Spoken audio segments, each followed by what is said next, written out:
যে কথাটা বললেন যে বিদেশে কে যাবে না যাবে এটাও শেখ হাসিনার অধীনে ছিল। দ্যাটস রাইট, তার নির্দেশই হতো। That's right. শেখ সেলিমের সাথে আপনার দূরত্ব কবে থেকে তৈরি হয়?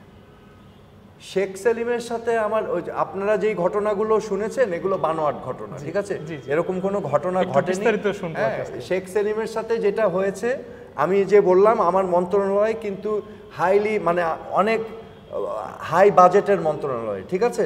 এখানে আপনার দেখেন আনসার বাহিনী আছে, রাইট? এখানে বিজিবি না বিডিআর ছিল, তারপরে পুলিশ বাহিনী ছিল, প্রিজন সিস্টেম ছিল, কোস্টগার্ড ছিল, বৃহৎ একটা অর্গানাইজেশন বা মিনিস্ট্রি, স্বরাষ্ট্র মন্ত্রণালয়।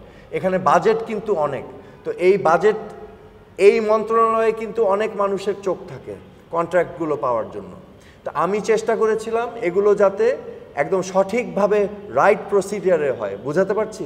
কিন্তু আমি বিভিন্ন জায়গা থেকে নোটিস করেছি যে বিভিন্ন প্রভাবশালী মহল, বিশেষ করে একটি পরিবারের সদস্যরা এখানে প্রভাব খাটাতে চাচ্ছে।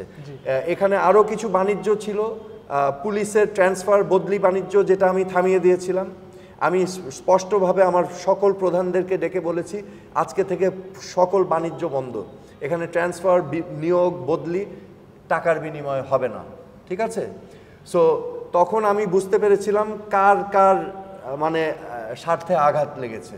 সো এখানে পরিবারের অনেক সদস্য ছিল যারা এইসব ডিলিংস করতেন, ঠিক আছে? এবং পরবর্তীতে আপনারা খোঁজ নিয়ে দেখেন তারা অ্যাক্টিভ ছিল, পুলিশ প্রশাসন, স্বরাষ্ট্র মন্ত্রণালয়। এখানে বড় বড় কন্ট্রাক্ট আছে, র্যাবের হেলিকপ্টার, তারপরে প্রিজন সিস্টেমসের সংস্কার, নতুন প্রিজন সিস্টেম তৈরি করা, পুলিশ সদস্যদের পোশাক আশাক, বুট, অস্ত্র শস্ত্র, গোলা বারুদ, অনেক কিছু প্রকিউরমেন্ট আছে, ঠিক আছে? So big budget ministry.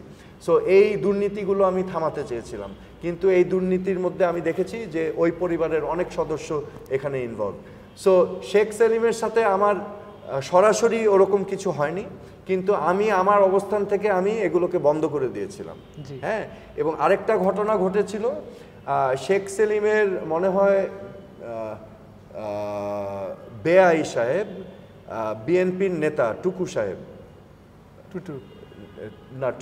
টুকু, হ্যাঁ, উনি বিদ্যুৎ প্রতিমন্ত্রী ছিলেন এক সময়। তো ওনার উপরে বিদেশে যাওয়ার নিষেধাজ্ঞা ছিল সে সময়। হ্যাঁ, সো তখন আমাকে ইমিগ্রেশন থেকে ফোন করেছিল। তখন আমি আবার প্রধানমন্ত্রীকে অ্যাওয়্যার করি যে এরকম ওনাকে আটকানো হয়েছে।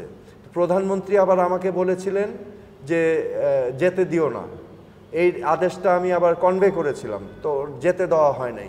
এটা নিয়ে মনে হয় পরবর্তীতে শেখ সেলিম আমার সাথে হয়তো মনক্ষুণ্ণ হয়ে থাকতে পারেন, আমি জানি না, ঠিক আছে?